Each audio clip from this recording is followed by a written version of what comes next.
Exodus chapter 15 verse 26.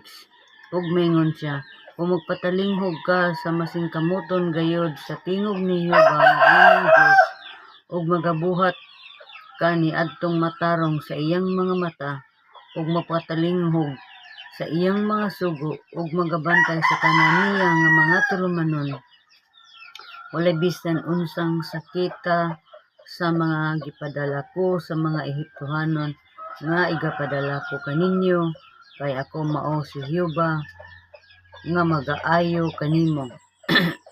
Exodus chapter 15 26. Exodus chapter 16 verse 8. Og miingon si Moses, si Jehova maghatag kaninyo sa kagabhion og unod alang sa pagkaon og sa kabuntagon tinapay sa pagkabusog, kay siya nakadungog sa inyong mga pagbagulbol nga gibagulbol ninyo batok kaniya.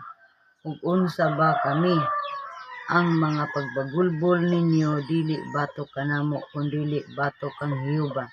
Exodus chapter 16 verse 8.